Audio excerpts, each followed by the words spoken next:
Voilà, on a ouvert le capot, hein. Alors, oui, le bouton la tirette qui sert à ouvrir le capot, ça s'appelle the hood latch, hein.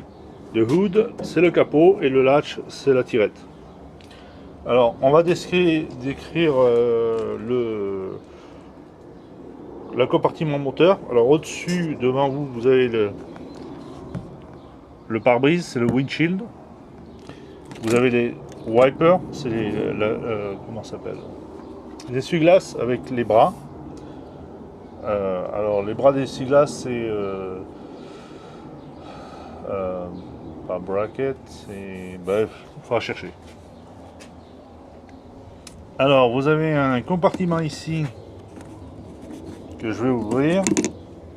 Et là, vous avez le réservoir pour remplir. Alors ça change un peu de place en fonction des différentes voitures. Mais ça, c'est le réservoir pour laver le pare-brise. Alors c'est le tank, wiper tank, ou, ouais, wiper tank, voilà, c'est là où vous mettez le produit pour nettoyer. Donc je referme. Alors ici, bien sûr, vous avez sur cette voiture, c'est un peu particulier. Dans cette boîte, je vais enlever. Vous avez les fusibles. Et en anglais, c'est fuse box. Alors ça, en principe, ça se trouve sous le tableau de bord. Donc à l'intérieur de la voiture. Hein, sur les voitures, les autres. Hein. Chez Renault, c'est un peu différent. C'est-à-dire que chez Renault, il peut y avoir deux boîtes à fusibles. Il y en a peut avoir une ici, il y en a une aussi sous le tableau de bord. Alors, vous avez la batterie. Et là où on met les cosses de batterie. Post terminal.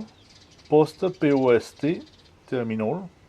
Alors, la masse de ground, qui est la plupart du temps verte, green.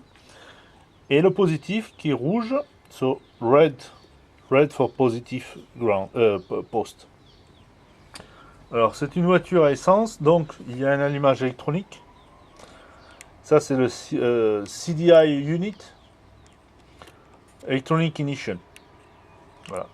Ici vous avez le réservoir pour le radiateur, c'est-à-dire que c'est là par là que vous remplissez l'eau pour refroidir le moteur. Donc c'est overflow tank, c'est-à-dire que c'est là où on contrôle le niveau d'eau du moteur. On va s'arrêter, on va recommencer.